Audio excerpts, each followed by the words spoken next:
खुरुमजरी हानमक्तदा लमदम सिबु कोंबिरिबा इपा इबुमो अमदि इमा इबेम अनिबो धान दुसिंग थाबुना जरगा ngasi अखोइना पांथोक सुगदोरिबा थौरम असी टेक कादबा अमदि सुयना यावदबा फावो सिनबिना बिदमदा थबोनना ईश्वर खुरुमजरी हुजी खोगी प्रोग्राम से तौसिनजरगे खोल असिगी मपादा लेबिरिबा ख्वाई तरा पुनमकु खोल मनुंग इलेक्शन बिरगदगिदमता सिनजलांजरिबा माइकैदगी मिक्सिंजरी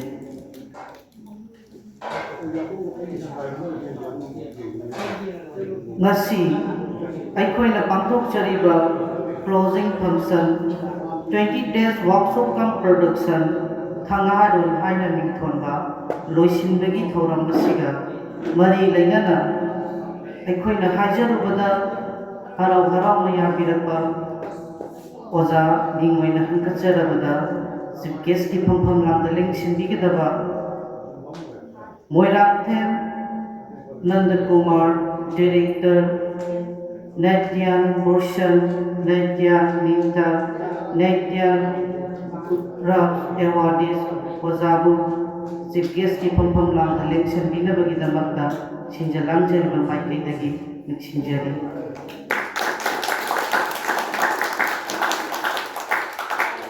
लोइनाना प्रेसिडेंट की फंफम लांदलिंग सिंबिगदबा मिंगोइना हंकचरबदा Guru Kundrakpam Surchandra Meitei director Meitei indigenous Thang-Ta and cultural institute ओजाबुसु प्रेसिडेंट की फंफम लांदलिंग सिंबिनबगिदमक्ता हंकचरी लोइनाना गेस्ट ऑफ ऑनर की फंफम लांदलिंग सिंबिगदबा मिंगोइना हंकचरबदा Ngamo Ibo Pisagluwa Director Expedition Ojabusu Kesokora Ibo Komanga Lekshin Bila Bidanata Sinteri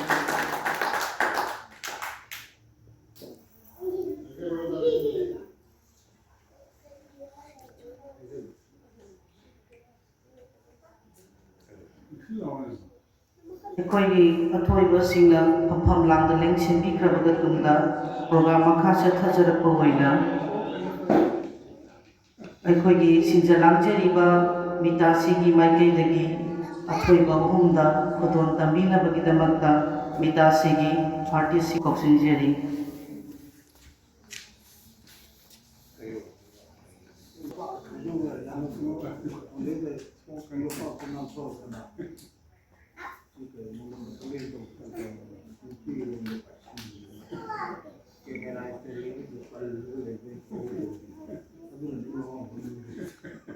chief guest की ओजादा अब्दुल तंजरी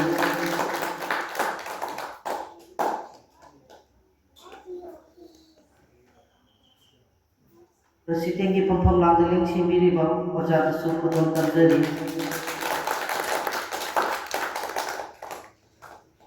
गेस्ट ऑफ ऑनर की फंफम लांदलिंग सिंबिरिबा ओजा किदसु namjaba खुदोन तंजरी हजचरी ओजासी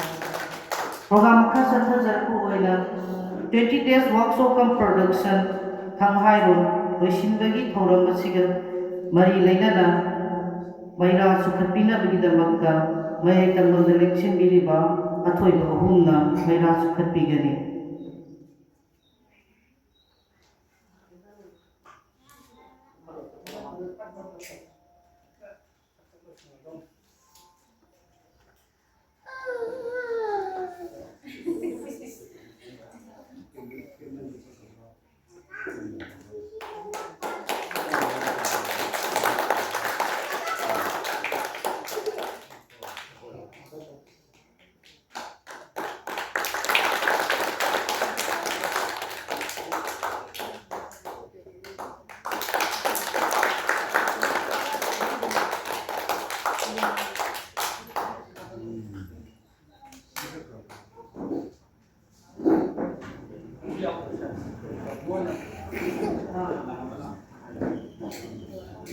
Thagachari Rasingo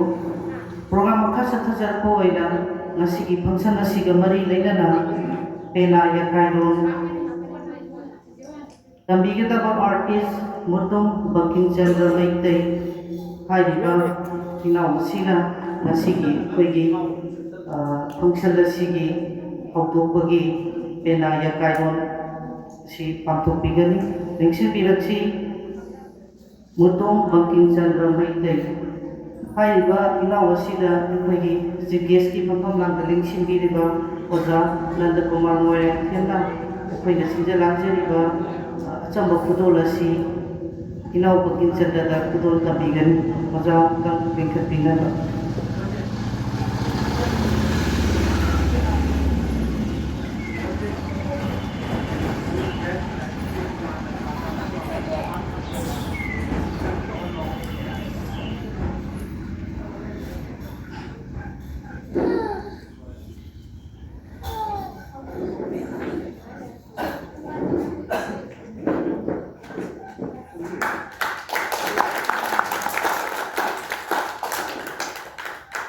ꯊꯥꯒꯠꯆꯔꯤ ꯑꯣꯖꯥꯕꯨ ꯍꯧꯖꯤꯛ ꯑꯩꯈꯣꯏꯒꯤ ꯐꯪꯁꯟ ꯑꯁꯤꯒ ꯃꯔꯤ ꯂꯩꯅꯅ ꯌꯥꯀꯥꯏꯔꯣꯜ ꯄꯦꯅꯥ ꯁꯩꯍꯦꯛ ꯂꯧꯕꯤꯔꯁꯤ Mutum Bankimchandra Meitei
khangta pula khopiu mayu tamu khangatira huwali mi ku mangaru dongwa itau yimbi harada taramu dhamare kamambada hana hana jaramini ayambe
Indigenous Thang-Ta cultural instinct asigi mapari mamon punamaki sarai pusiga nungsamba lamsingi mangala himla kabla kaba himla himla hien puiga pat puiga puiga pinabira mohara timban mapumari bangal hana hana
ꯊꯥꯒꯠꯆꯔꯤ ꯏꯌꯥꯝꯕ ꯕꯀꯤꯝ ꯄꯦꯅꯥ ꯊꯧꯒꯜ ꯇꯧꯕꯤꯔꯝꯕꯒꯤꯗꯃꯛꯇ ꯃꯁꯤꯒꯤ ꯃꯈꯥ ꯇꯥꯔꯛꯄ ꯃꯇꯝꯗ welcome ꯀꯤꯅꯣꯠ address ꯄꯤꯕꯤꯅꯕ ꯃꯤꯡ ꯑꯣꯏꯅ ꯊꯥꯒꯠꯆꯔꯕꯗ ꯏꯌꯥꯝꯕ ꯃꯨꯇꯝ ꯍꯤꯔꯣꯖꯤꯠꯄꯨ ꯁ꯭ꯇꯦꯖꯇ ꯄꯨꯊꯣꯛꯆꯔꯤ.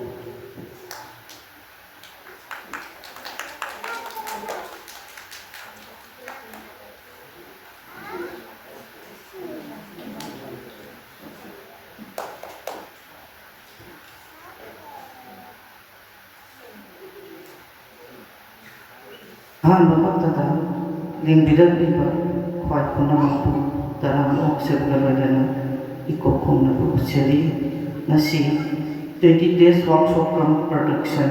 closing function under the stream of SANGEET Academy 23-24 Ministry of Culture Government of India ki makhada Meetei Indigenous Thang-Ta and the Cultural Institute KONGBA Kheti LEIKAI na numit kun sukna sathajarakpa Thanghairol haina mingthonba asibu function asi loisanbagidamakta mayai tamanda lengsinbiriba chief guest ki phampham lamda lengsinbiriba mingoina hankacharabda Nandakumar Moirangten theatre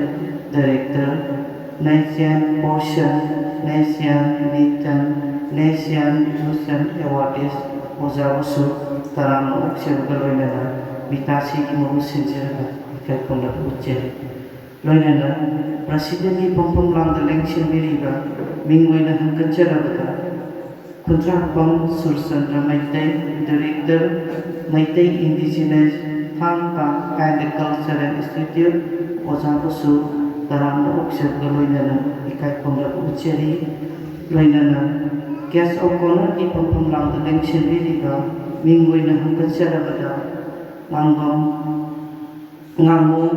Ibo Bishop Luwang Director Exhibition Ojabusu Taram Okshabuga Loinana ikai kongla ucheri Loinana lengberaliba LEIKAI asigi ahal laman amadi Oja Guru amadi ekoigi skungi Oja Singh Satra Singh amadi MITTACI gi parents singsu taram okshabuga loinana ikai kongla ucheri ngasi aikoina pangthokchariba workshop cum production SANGEET Academy New Delhi ki makhada numit kunni sukna sathajarapa workshop asi loisinbagi thoram asigi nunggi oiba kharada haijaki Thang-Ta ipani inandagi laining lo lai iningthau palingaidagi matamdagi laibak ngakpagi thabaksin Thang-Ta ngaktuna lakpani Meitei gi laining laisondasu thanaba yadra Thang-Ta asisu sahi kaya lengdana laihongnabagidamata layoikraba ipu ipasingna param kaidana takpiramba thanglong taronsing hojiksu kaidana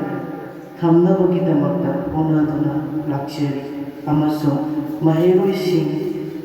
tambiriba Meetei Indigenous Thang-Ta and the Cultural Institute KONGBA Kheti LEIKAI ki sanglen asida nungti numit khudingi laktuna tambiriba satra satri punamakpu aikoi paisa amata laudana frida aikoi adumak mahaising asi tamjari amasung sarkargi schoolsing amadi private schoolsing da aikoina telaba matam numit mangani gi oiba amasung nomagi oiba workshop cum production amadi thang sari sara Thanghairol sinachingba ikoi training kaya piduna ngasisu MITTACI asina leptana lai sugumlaba aikoina thabak thoramsing asi mathang chathajarapata Ministry of Culture Government of India ki makhada leibiriba tongan-tonganba India ki journal cultural institute singna masak khangiduna India ki wangmada sam hadaki inaw nawbada hairagana 2023 da Jamakyada akhoi mita sina performance utuna Meetei di Thang-Ta asiku sakta koi khwaidagi naurabada hantakta pangthokiba Indonesia da International Cultural Festival asidasu akhoi MITTACI gi artist sing Thang-Ta amadi jagoi utuna Manipur gi Thang-Ta asi danatana jagoi isai pung yauna MITTACI na Manipur sak takjaroi हारिमुसिंग असी अखोइना ngasi फावबो लेपतना पांथोक्तुना लाक्चरी तुंगदसु सिदगी हेना अखोइना चावना पांथोकपा ngamba अमसुंग आर्टिस्टसिंग असी पुथोकपा ngamba अमदि लाक्रिबा महैरोइसिंग असी हेना तंबीबा ngamba अदुमक ओइसेगी हाइदुना आइना ईश्वरगी मफमदा निजरी पुनुमापु थागचरी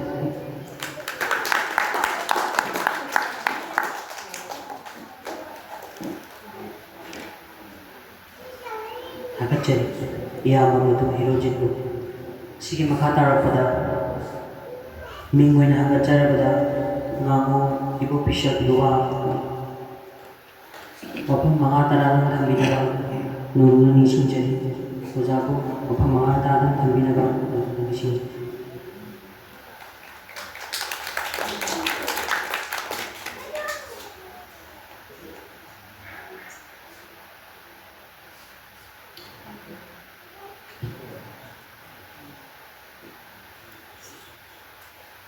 Masih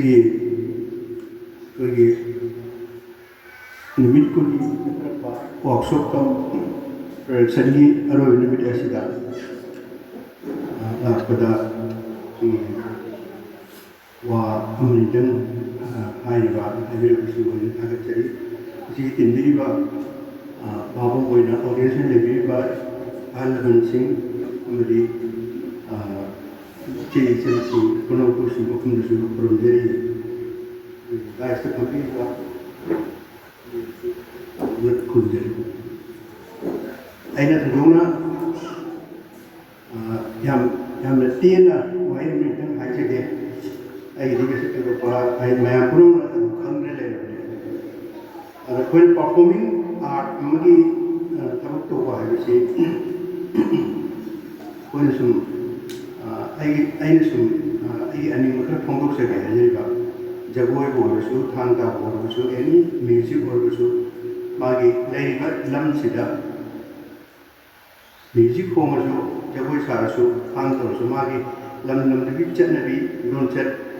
sajat chat ma loi le ji aduga mapa lam ni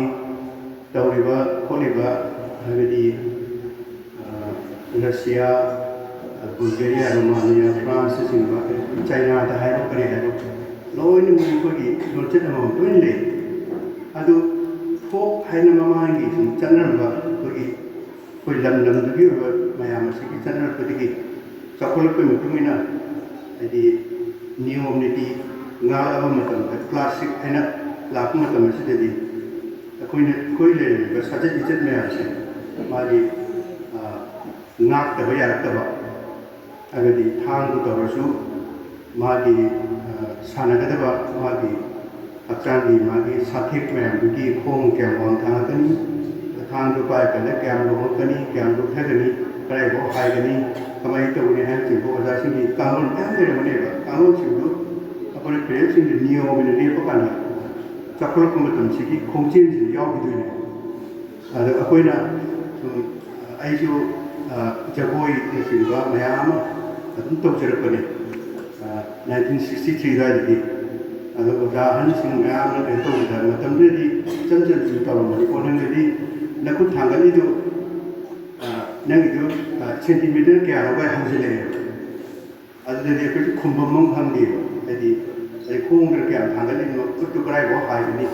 apa itu ni, apa ang kerai hamdi kan, lalu kan jadi kalau Jackson bom orang, itu mapalang ini singgi company singgi one way lane to go to the don't live probably. If you give us the word here, so when China, the country, the Russia, the country, Belly, and the Hamsiki, Okoina, so we practice to be room sound the Mission, all the company, Mijending, Mogi leveling, the yacht bar man company, when I could put Kisando, बासे पारे साननी अरे फिर सुपाव थांगनी बिस्माई लेनी खोंग थादब यादे कालोन से चेक्सन अदनी मोगी any music को थोड़ा सो अदुगा केनोबो कोगी केनोबो तोरसो जगोय सारासो खुद हाइगले चक माने लेने चक माने अदुगा सोयबु यावबु नते को केनोबा अदुसो सुगम खंगदि मोगी अरे से नियम से प्रैक्टिस थादर अनिना मतम की चपल को मतम की नहीं अरे मोयसो अखोय हांगे अखोय जगोय साम तंदा कोई खुद की कयम नाम थातुइनो सेंटीमीटर क्या अखोय खुंगो खंगदि अरे ओजान जी को नहीं है कुछ माय थांग को लिंजुन को माना हनु का पमल को गाय माय पोजिशन जी खर लाए वा देखि साल ले कोई अखोय चमचम मीर ते हार गया मारी एक्सपर्ट होगा गुरु वर्ग सिंह में ना साथ में साथ में इन्हें कुछ कुछ माइन तो ये पांग थम ना पांग थम लो अचानक देखिए शुक्ला पनी कहेगा मैं आज ये माइन तो है और जो ट्रेडिशन है जिसमें नहीं लंबे लोग ना हार नियम कुछ ले रहे होंगे मणिपुर से मैं मीटिंग साथ सिंगे kalau pergi pop lagi hari hari itu jauh itu, hari hari ini tading itu kalau pergi itu hari hari sih. Itu isinya. Almari video apa pun nak tersiba Thang-Ta harus jago isi ada itu pop itu tak lagi kalau macam dan lebih makul le itu macam koi macam itu makul itu pun isi apa orang tu kena macam mana kasi bawa jadi lu mai tadi dah aku artis sing tadi aku jago sing ambil section tiga dah ada boleh jadi tu mesti praktiskan kan di praktis tu macam dah suka tahu ni hari sih hari jadi mama nasi sing lapa mari mata lah okey mana praktis tu music praktis tu yang kalau hang tu kalau mana praktis tu disana tu ada mai mama nak lapa sing tu udah tu bangga boleh di mana lapa sing tu ni baik praktis tu ada mungkin itu cakap dia, bahaya ini praktis story, ada na, undang si hai bunga ni, jadi na mungkin telefon exchange telefon si kapten piu ni mungkin itu kau hari dia amau boleh hari ni, ni government ni mana kapten piu hai si, government ni thang kaya kapui ni mana, thang kapiu, tapi thang ke ane mana telefon mungkin telefon tu cakap mana, telefon terus kan dah pai ke ane. Memang ini dong itu bersama dengan dalam mudi pun tanah istiwa terukwa mari tu bukan santai le mana mudi ni tu apa yang pawali aku ini Manipur kita hari ni aku Manipur ni mestilasing ni aku ini jadi pos itu tu orang apa makul le malay ni makul dewan mana tak pelak ni aku ini umur ni masih ada hari ni tu bila ni aku sen thani le thani je saya sendiri wali ko ni ini tak seperti itu saja. Cuma itu kena sikit dalam sudah yang tahu ini. Ada di tu cepat thang hai apa sini. Ai sendiri sendiri buat. Macam ni nak saja. Ai nak ni judo kena kira kaya lokal kaya China ni kaya usul tu. Ai tahu ni macam apa ni mui PT waktu tu kata cepat tu bagai hai mui jadi directly phun kata ba ai kata ba yana kata ba mo kata sida ongpun nu pam sian report magi atu ki magi to ba wa mo to na kra na tre ma mayam tham ni mo atu mai na ai na kai thang hai sing rai na kata du to ke ma to kan be wa te si compulsory ni na ko Meetei le thang hai te ki thang du yau kana thang lon ki le ko mong di model ni pun yo han ba कुछ smart आए तो नहीं है चीज़ थांग याव ना आए तो पापा आई थोड़ी देर ले भी हम दर भी मो ना ये तो भी ये मुझे पर ना तो क्या kata itu mana kuis kuis mau kutu ni, oh dia sudah untuk dikirim dengan siapa, aduh, kurai tu saya pergi mana, pak tiang pergi pergi ubre, aduh, amu ni na, dia parau baca ni, ya betul aku nak pergi nak, yang tu pun hai ni sudah ni. Mana tu si, ai dia mana pam dia, kau si, apa ni nak tinggal ni apa itu, ada kita kau tu nasi su. Jadi, saya itu mana kau itu bunga bersu, ꯃꯥꯒꯤ ꯁꯥꯕꯒꯤ ꯀꯥꯡꯂꯣꯟ ꯖꯒꯣꯏ ꯁꯥꯕꯒꯤ ꯀꯥꯡꯂꯣꯟꯁꯤ ꯀꯃꯥꯏꯅ ꯇꯧꯅꯤ ꯈꯨꯠꯁꯤ ꯀꯗꯥꯏꯐꯥꯎ ꯊꯥꯡꯒꯅꯤ ꯑꯗꯒꯤ ꯊꯥꯏꯅꯗꯤ ꯍꯤꯇꯥ ꯙꯦꯟꯇꯥ ꯙꯦꯟꯇꯦꯟ ꯍꯥꯏꯁꯤꯗ ꯈꯨꯠꯁꯤ ꯁꯨꯃꯥꯏꯅ ꯍꯥꯏꯔꯒ ꯁꯨꯃꯥꯏꯅ ꯀꯣꯠꯁꯟꯕꯤꯕꯗꯣ ಅದು ಪಂಕಜ ಫಜಬನೆವೆ ಯಾರು ಬಾಮೋನ್ ಮಾಡ್ಕೊತಾರೆ ಹಂಗೆ ಲೇಕಾಯಿ ಹಂಗೆ ಯುಮ್ನ ಕೈ ತಗೊಳ್ತಾರೆ ಹೌದು ಮತ್ತಂದ್ರೆ ಕೊಟ್ಟು ಸುಮೈ ಹಾಯಗನಿ ಸುಮೈ ಥಂಗನಿ ಸುಮೈ ಪಾಯಿನಿ ಸುಮೈ ಲಾಕನಿ ಸುಮೈ ಸಿನ್ಗನಿ ಗಾಯ ಮಸಿಂಗ ಲೇಪಗ ತಾಯ ಓದಾ ಸಿಂಗ್ನ ಅಕ್ಕೋಯ್ ಮತ್ತಂದ ಹೋಗಿ ಅದಕ್ಕೆ ಮಾይ ಕ್ಲಾಸಿಕ್ ಐ ಅದಕ್ಕೆ ಸುಮ್ ಓರಿಗಿನೆ ಕುರ್ಚಿ ಕಮಾಯಿ ತಗೊನಿ ಟಿಂಗ್ಥೋಕ ಮತ್ತಂದ ಐ ಮಾನ ಸುಮೈ ಥಂಗದರ ಸುಮೈ ಹಾಯಗದರ ಅದು ಸುಮೈ ತಿಂಗದರ ಸುಮೈ ಥಂಗದರ ಸುಮೈ ಥಾದಗದರ ಗಾಯ ಮೈ Western memory day matam na ma hai ga adi koi poloi se ni jinga poloi so kore thang sai yu thokre moi ni poloi di ni mai le di ma pa kam ga tu yang kun ni tai koi ga mon ha ga ki ja kan gi masnam gi guru amugi ana pat ni si ke to ko moi matam tu koi yang kui ni theng ja ho matam ni alang koi moi to moi yang ti hai ko koเนี่ยซึ่งว่าเป็นสิ่งที่ไอ้ดีสิ่งที่ประกอบในสิ่งต้องนะมันแบบก็กี่ปีกี่วันสิ่งที่ก็อย่างเป็นตะไคร้เนี่ยง่ายจริงๆแล้วดีมากี่รุ่นที่พักด้วยเนี่ยไม่อยากทุกขั้นเลยมาทำจังสุดจังนะเป็นหาตั้งยี่ก็สิ่งนั่งนั่งตัวว่าประกอบในมาผ่านสิ่งที่ตัวว่ารู้ตัวดีมันเด็กเจ้าเลยก็อย่างที่อาจารย์ที่จะกล่าวว่าเป็นผู้ที่ปฏิบัติว่า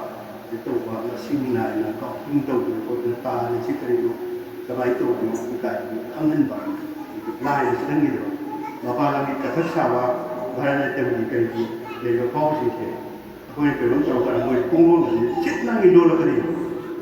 คนไม่ตีโดยชาตินี้ไม่ตีคนเยี่ยมทุกครั้งดีว่าทีมนั้นสุนทรคนที่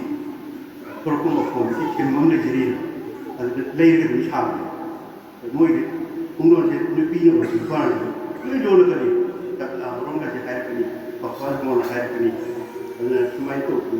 ಯಾಂ ಕೋಡಿಂದನಿ ಇದೇನೆ ಸಂಚಯ ಅಂತ ಕುಂಡವಾನಿ ಅವಕಾಶ ಕೊಟ್ಟಿದ್ದು ಅದು ಲೋನ ಐ ಪ್ರೆಸಿ ಹಾಯ್ದ ಐ ಜಾಯ್ intelligent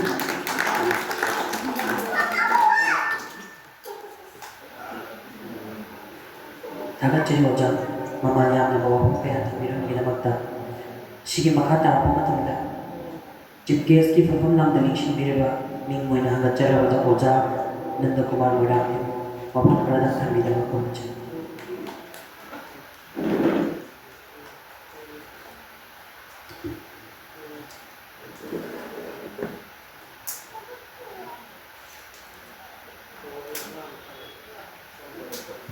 Numit kunni chupna chatarpa workshop kam production on Thanghairol MITTACI gi loisanbagi thoramda dai selection biriba guest honorary program selection biriba oja nanom obisek luang director expression aduga president gi pampam selection biriba IDP Manton Suere Manton Chandra director MITTACI loina maan da election biriba ai thak thongpa alaman ojagu se maru mapang se ka mahiroi sing di alaman mama ba artist sing performers sing di mapam dai ko manjeri yang nungai MITTACI si ko khati lekai di sapong ga kusina foreign di country da bawa ai koi ki Indigenous oiba Thang-Ta amasung jagoi na chingsi masak ta na saruk yaba ngambagi thak yama takala kusi yamna nungaiba amani ai su angang waringita koi Manton su chandra siga KONGBA semaga thanggi basic karati angang waringita ibani do tamin nadare Kongkom Bogum Tanggi Tara Rai Toy Kana Haimin Natana Somin Natana Yam Torome Ada Manton Sura Chandrati Makha Tana Thang-Ta Ruda Sinpam Amoy na Chanjan Dre Aduga Ai Samakti Professionally Thang-Ta Martial Art Tawko Amok Oidati Oizadre Ai na Theater Romda Chanjan Dre Nasigi workshop sigi loisalakka tawanda kudong chaba lawjaraga aina haijaningisi theater ina aikoina tawjadise composite art amani composite art haibadi masida Thang-Ta gi saru jagoi isai gi saru fine arts gi saru mayam ama yaw aduna aihak isasi yamna professional Thang-Ta artist ama oijadragasu theater gi acting tawbada play na design tawbada play ama direction pidara bhanara ekoi Thang-Ta gi jagoi gi macha karadi aduma sijila tada yada marui na koi Manipur gi ari ba folk natraga mythology na chingada yumbam ko drama ba performance iba taragati Thang-Ta jagoi gi se hai se kanai pataba macha ma du oi aduna phamati da kuppa matamda kangai padre aduna experimental theater ka kind thongla I physical theater ka kind thongla I actors sing gi hapchang gi len ko physical movement physical expression sida Thang-Ta gi jagoi gi masak yam sijine aduna Thanghairol ta kausarol na sing si actor amagi acting da sijin na ga karam na acting se expression se mapung phan badagi hai si akoi nei applicability of the Thang-Ta in actors acting se akoi nei na aduna thagi kongpham Thanghai jagoi gi si masang macam siam ai pataba ma oi acting the theater maram asina Thang-Ta ai siam professional artist amoi na sangu ga su ai koina theater to ko kan da thang gi basic kana di khang da ba yar te adu oza guru khang da ba yar te adu Thang-Ta bu sin ba ma moi na to bi ri ba art form asu yokat pe ri ko oza guru sing te he na khang bi ra ni ai nang si gi diliba martial artist sing mapam da kai na ga chana du ti lai jate adu tin miri ba sing asida aina su thang gi basic kara angan ro gi tam jara panina aina share da jana ba hauna jani ba wakal lo di atai na te thang ai ba se ko bachang moina hiram pom ka sin nei sin ba ya madu di kai ro ya ritual lining like shown ko Meetei gi dharma ka bari le ka thoron ta Thang-Ta ai se sin nei demonstration or a spectacular performance nama na utpa utpa yana bana singba sigumba yenga na a kind of dance form makala boy utpa dasu demonstration or sin nai aduga comeback ki oiba miha nikan yana ba kona ba sigi we dasu pangthok dasu hariba Thang-Ta hariba and sijine aduna Thang-Ta tawbiba miyoisina lawkiba lawriba leibaksingi thawdang thawgai asi singthabada jiki mirona singthabada loiba nairaroidaba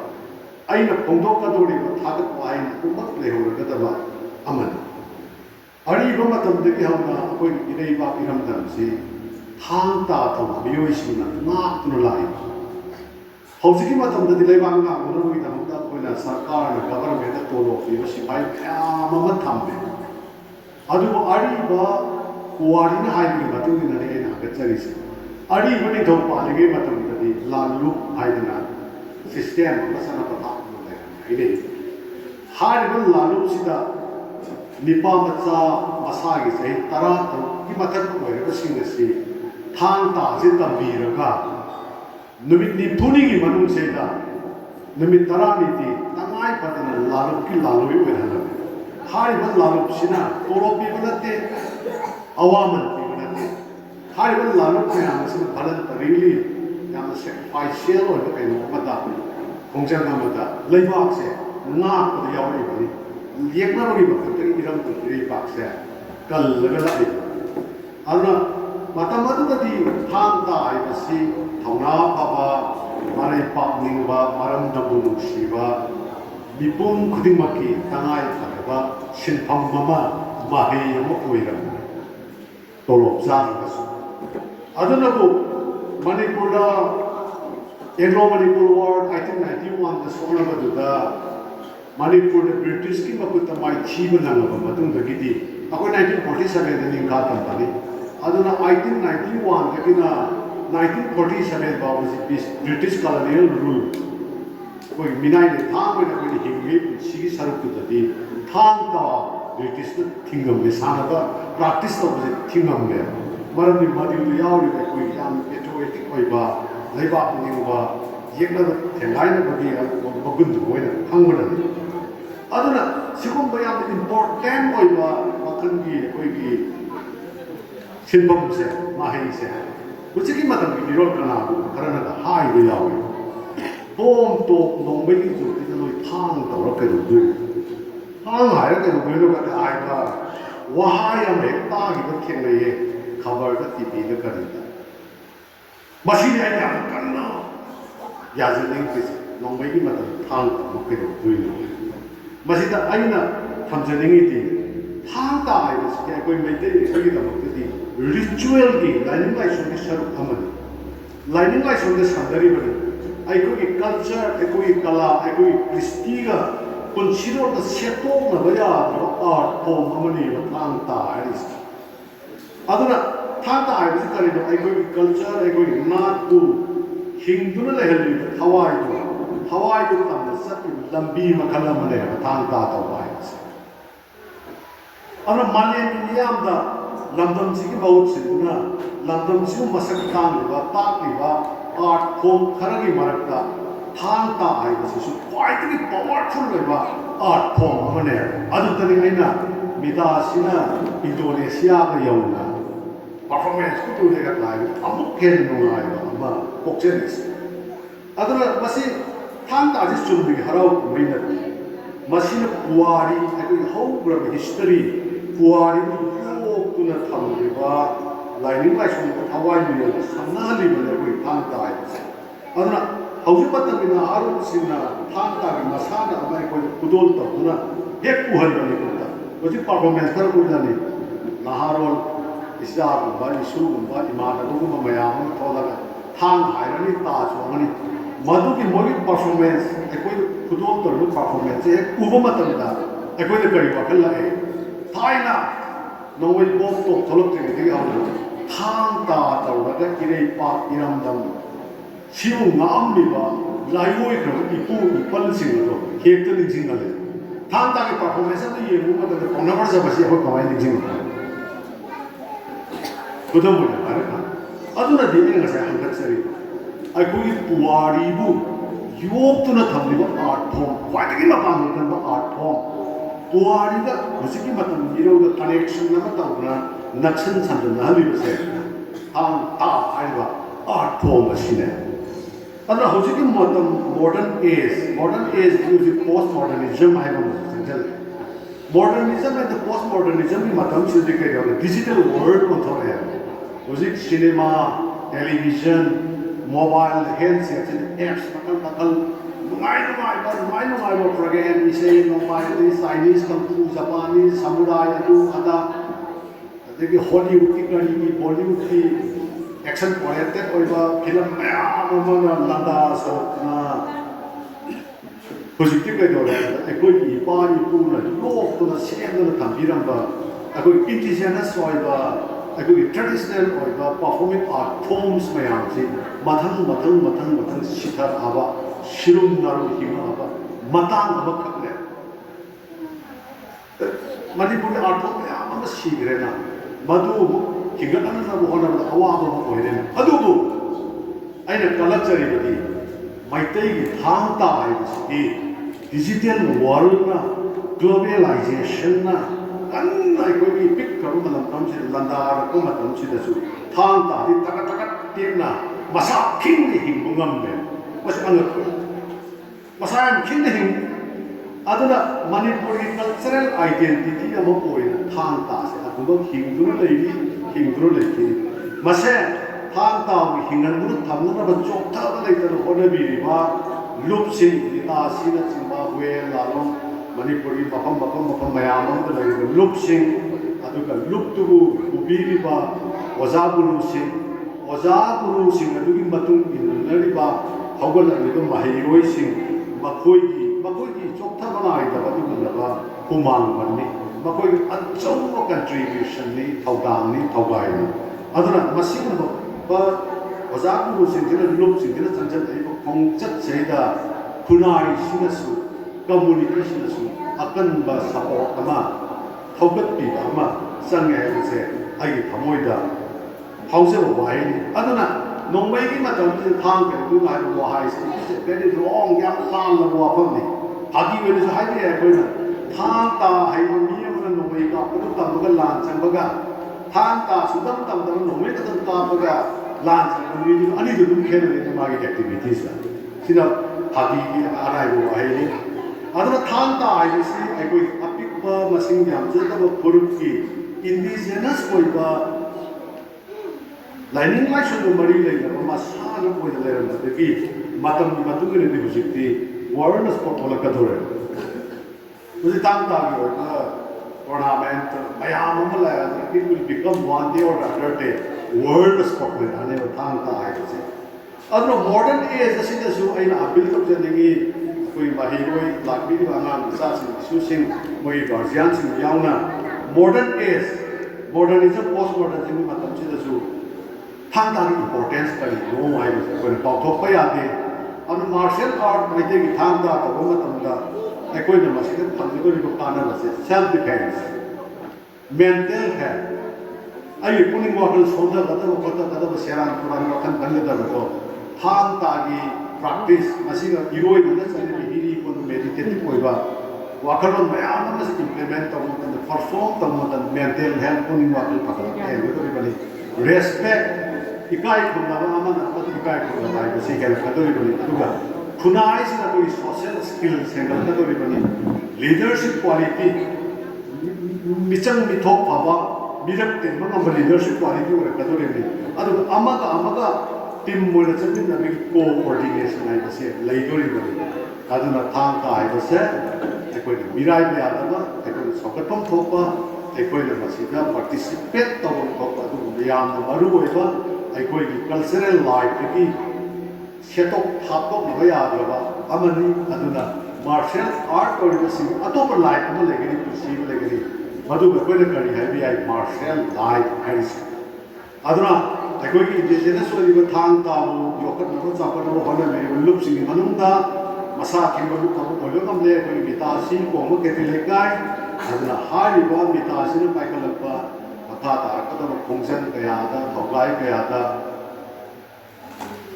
laibang bapuna thaujan di ro isunu mai pa ko isunu Thang-Ta yok tu na thambada acho ko thogai pam no ko isunu hai lo ai kar se thamboi tin tin na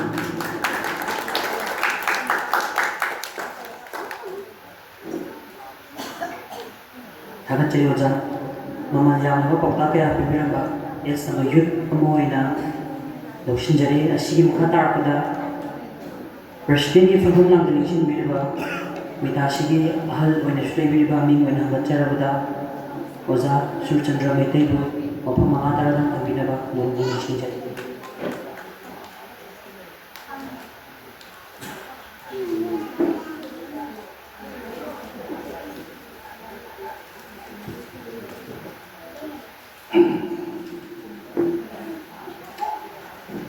Sige, kahit kung mag-picture ka, ang gilid tayo, ang gilid pa ako iso, ay marap hiraman iso, labong pagkisanahan, kaya ka, pag-iusan na ka, mga item, kamasuna, hindi ko man, kaya na, kahit kung mag-picture. Tayo, pag-gilid mo, langtin ng tutuwa, best drama kaya putok praba amasung best director masing khang khatri kaba rangkan na kumar yam na Manipur amin serki ba drama ang drama ate biyang ta ai na sing drama national highway 53 kogi Manipur do sik lai ka sigi matang lu thokka drama ne sigi mutik khajai mahak naita busan naita sesta naita gar rawati kya angaba de tani matang ba bazang namong ipo besar bazasi ꯑꯩꯒꯤ ꯁꯣꯖꯥꯅꯤ ꯑꯩꯅ ꯃ꯭ꯌꯨꯖꯤꯛꯀꯤ ꯑꯣꯏꯅ ꯚꯥꯏꯂꯤꯟ ꯇꯝꯖꯕꯒꯤ ꯑꯩꯅ ꯚꯥꯏꯂꯤꯟ ꯇꯝꯕꯁꯤ ꯊꯥꯡ-ꯇꯥ ꯇꯝꯕꯗꯒꯤ ꯕꯦꯛꯒ꯭ꯔꯥꯎꯟꯒꯤ ꯃ꯭ꯌꯨꯖꯤꯛꯁꯤ ꯄꯤꯅꯕꯒꯤꯗꯃꯛꯇ ꯊꯥꯡ-ꯇꯥꯁꯤ ꯇꯝꯖꯈꯤ ꯚꯥꯏꯂꯤꯟꯁꯤ ꯇꯝꯖꯈꯤ ꯃꯗꯨꯗꯒꯤ ꯚꯥꯏꯂꯤꯟꯒꯤ ꯑꯗꯒꯤ ꯔꯥꯒꯒꯤ ꯊꯤꯌꯦꯇꯔꯒꯤ ꯃꯌꯥꯝ ꯐꯖꯕ music ꯃꯌꯥꯝꯁꯦ अमुक परिदत्तक की तरह मदमाव और मतंकर क्षेत्र की और नाम का ये मतंकर खाते की आज का और नाम से हो जाए वो सिक्की मध्य में सोया और किया समुदाय राष्ट्र कुलकी कर्माक से इंडिया की वांग जापान जर्मन अरे सामना हरदा चतुर्मा फॉर्म तले के चतुर से परफॉर्मेंस किया था बेस्ट परफॉर्मर पड़पा अधिका मना इकोन कोना चलुबा संस्थान का कोई की लंदन की royal national theatre Hariba London की चार थिएटर की तेंजना ओजासिबो डायरेक्ट लंदन में लागा म्यूजिक कंपोज का बिना भी दमकता थातोर कुंबा लंदन लेगा थिएटर की म्यूजिक की आई लंदन लेने पर थिएटर म्यूजिक कुकी जी यामना लोगजान मान चो माइक्रोफोन कुंगा ओय दे ये तक कथक का पी व मयाम लगा म्यूजिक से मकल मकल की ओयना पीरो व साउंड कंट्रोल जे दमलगा अदु मोजा फागुनी कोई दाज लंजन बिरो जंग हम बिबो सब सिगल ना के थांग-ता से हजिकी नोंमैगी मतंदा करि तोंदोना हायनसे सो परफुम गांगी मताई मता मताई हो बसे कोई प्रोफेसर वरंते कीर्ति डॉक्टरेट मतन का भी कोंगा पर थांग-ता की कोई जरन बॉडी की मीटिंग में कोई मरदा ममदिन सामने एमेल दमा सासिया मयाम तो थांग-ता की माम दा पावा का तो थारस काकन में गांधी रही आम सुन भरते की स्पीच से नोंगी की वतन थांग-ता होते हुए हर पर दा आई जिंग ये जी पाव का आई जाए तो के पान में पखन जाओ नहीं सांग कट का मतन में कोई ना तब जेरे भी बाजू में वाकलों ने नचते बसी आर्मी की पूरा काल की पुलिस की ट्रेनिंग नाम से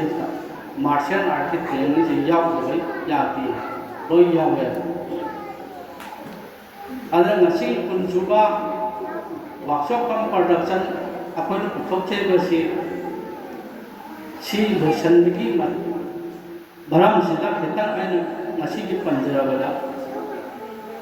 ngasih pangtoi wa workshop pang production ki unit kuni shugi aroi kutta ba thangairol desi thangairol makal makal leili ki balung ta makal ama batang lapot na thoksa bani ibuto pakang bagi matek ta chat na sunna leili na mani par na haima thangairol desi ki kana bati nimit kudingi jam na साना दादी अचानक नाद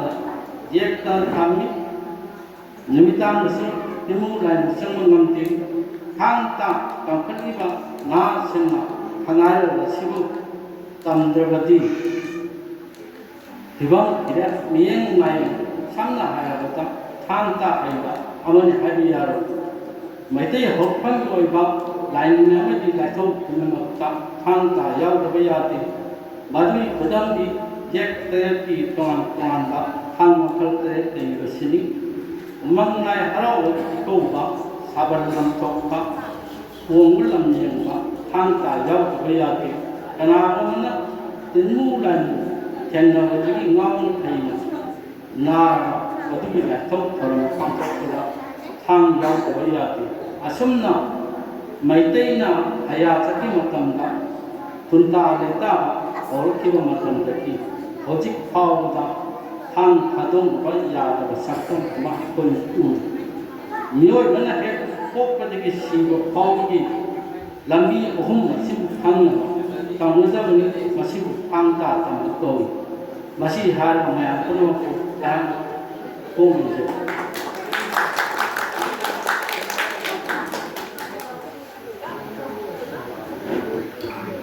ꯊꯥꯒꯠꯆꯔꯤꯕ ꯑꯣꯖꯥ ꯑꯁꯤꯒꯤ ꯂꯣꯏꯁꯤꯜꯂꯛꯄꯒꯤ ꯇꯥꯟꯖꯥ ꯑꯁꯤꯗ ꯕꯣꯔꯣ thanks ꯄꯤꯕꯤꯅꯕ Thongam Ranjit ꯁꯤꯡ artists of ꯃꯤꯇꯥꯁꯤꯕꯨ ꯁ꯭ꯇꯦꯖꯇ ꯀꯧꯈꯠꯆꯔꯤ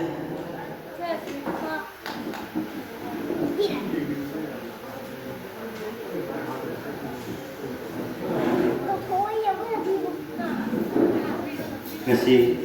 yaithar bakurung ngai asida mitasi ki sunglen da atuk seriba concentration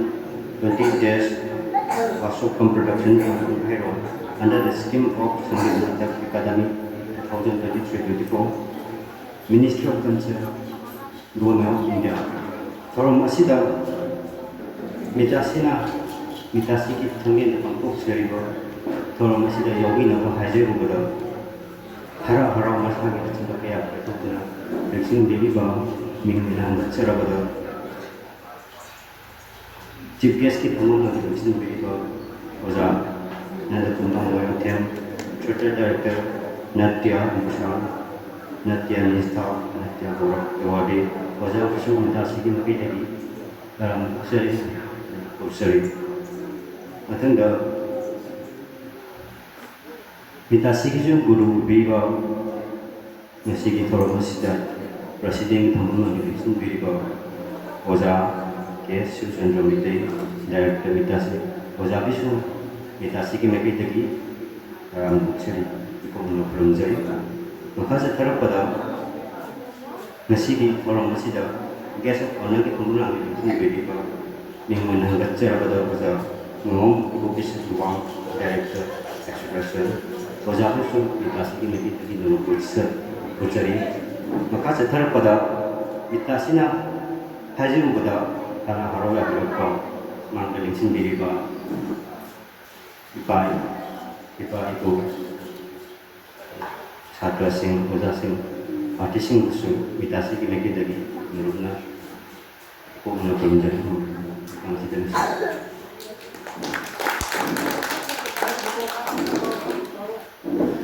Thagachari Pranjit masigi oinagi 20 days workshop cum production THANGHAIROL gi ayuki formal function asi matang asida loisinjare aduga masigi program utpigadaba MITTACI artisting stage takta pulak kabiragna nisinjari photo session amatang lawjagi amuka na nisinjage MITTACI gi program utpigadaba artisting stage takta amatang likhat piragna nisinjari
Hello.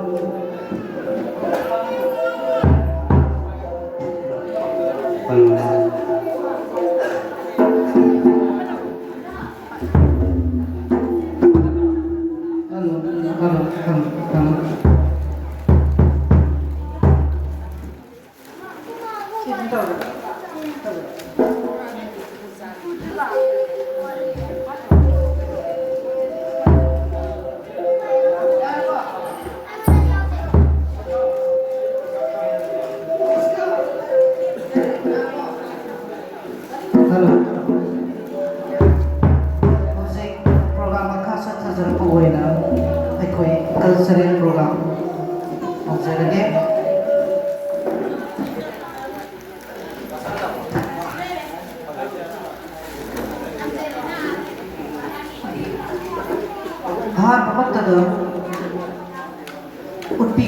Program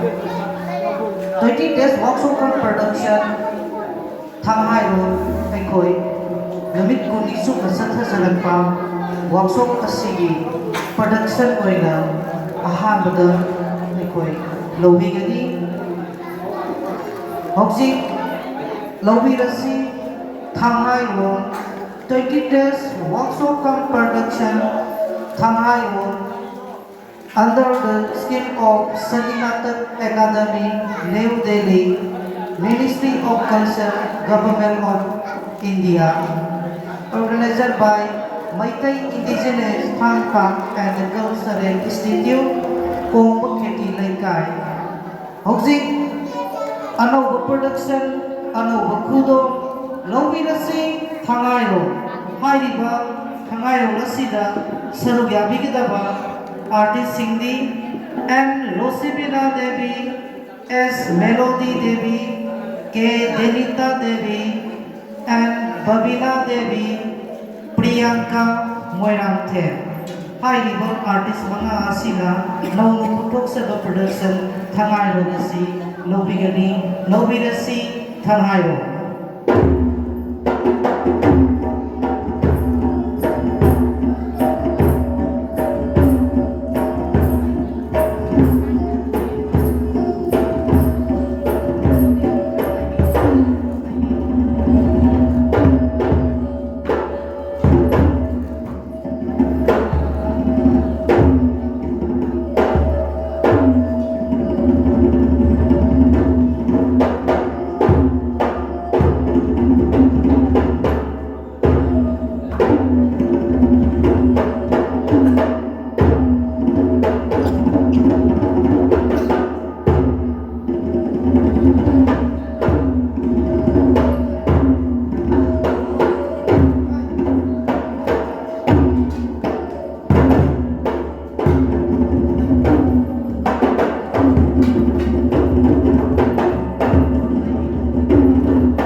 moina compulsory stick dance Saigon Jagoi Hairiba item asna sarvya bigada artist K Biswanath Singh Novira Singh stick dance Saigon Jagoi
students sing Anthony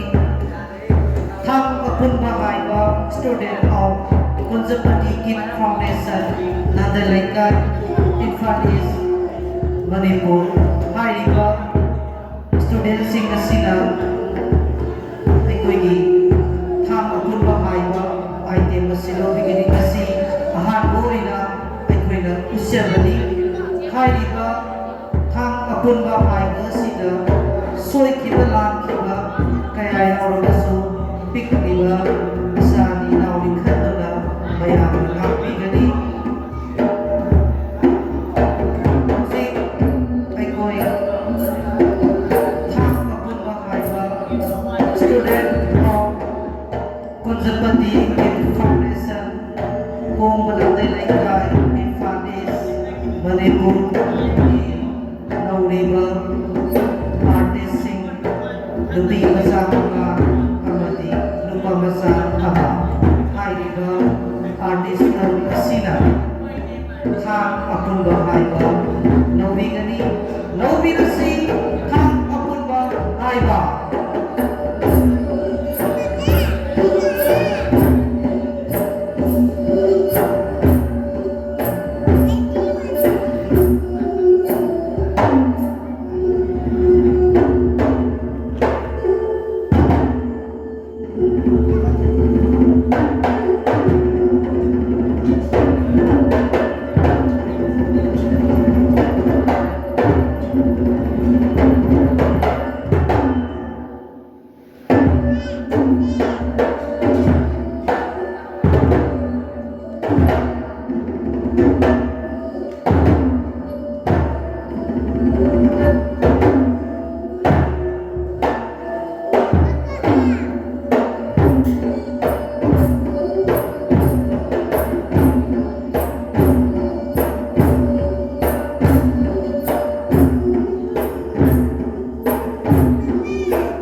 Maibi Jago is the Saru Yabi Gidaba artist Singdi Ben Johnson Zeng Amadi Mirabai Hairiba artist Arun Masina Maibi Jago Miyek Tabigani Nobi Rasi Maibi Jago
Hojik mai bijaboi lobi krabki tungda hojik amuk lobi rasi Krishna Abhisya solo Manipuri classical dance hai riba jaboi sida saruk yabigidaba ya anau riba saptagi sahi taruk khakta ngai riba mamingna modong tongthinganga manga hai riba nauriba artist asi hantakta ꯑꯩꯈꯣꯏꯒꯤ classical jagoi asi tamjabani jagoi asibu takpi tamiba ozana ke Somorjit Singh KONGBA KESHETRI LEIKAI jagoi asibu soikiba lakhiba kaya yaurubasu naurugi artist ki khanna ngakpinabgi damaktasu khwai tarani mafamda niksingjari hojik laubirasi Krishna Abhisya classical dance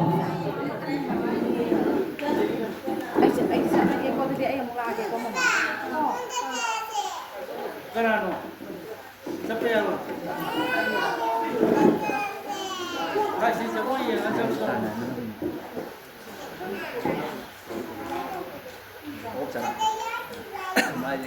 ꯑꯩꯈꯣꯏꯒꯤ ꯃꯥꯏꯀ꯭ꯔꯣꯐꯣꯟꯁꯤꯡ ꯑꯗꯨ ꯉꯥꯛꯇꯪ of ꯊꯝꯕꯤꯌꯨ ꯑꯩꯈꯣꯏꯒꯤ Bluetooth ꯊꯥꯕꯗ ꯈꯤꯇꯪ problem ꯑꯣꯏꯔꯦ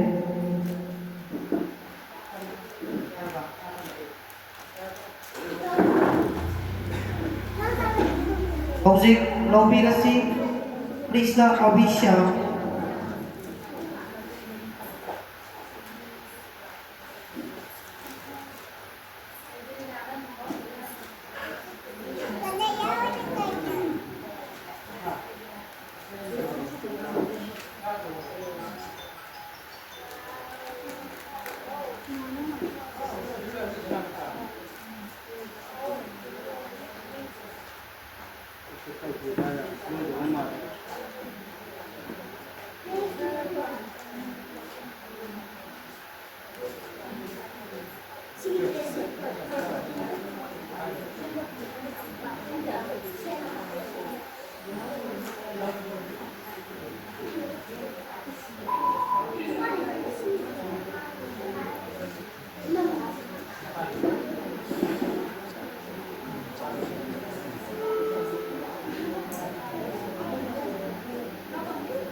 Thagatsari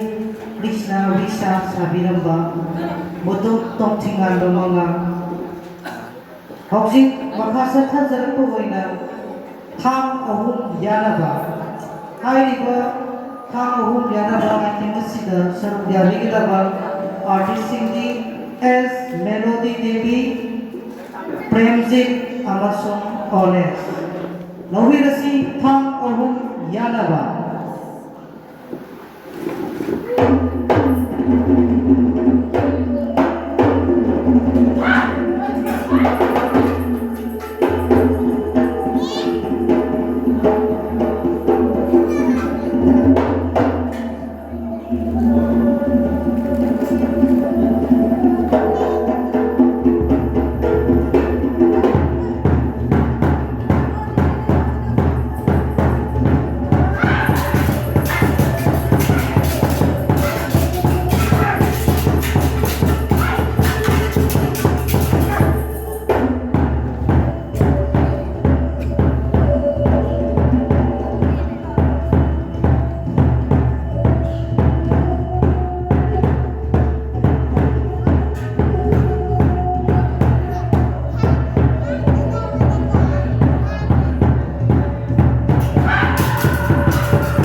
Thagatsari Thang Ahum Yanaba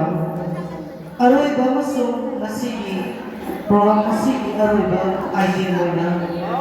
Lokasyari Koviza Boy Khoibu Nala Hairiba Zagoy Yasida Sargya Bigidaba Artist Sangeet LBE Singh O Sanato Singh K Pisona Singh and Remixon Nupi Lucky Artist Singer K. Janita and Rosibila and Babina S. Sitanbala Hairiba Artist ni Parasina Khoibu Dala ni Kaligani Lawirasi Kobi Zagoy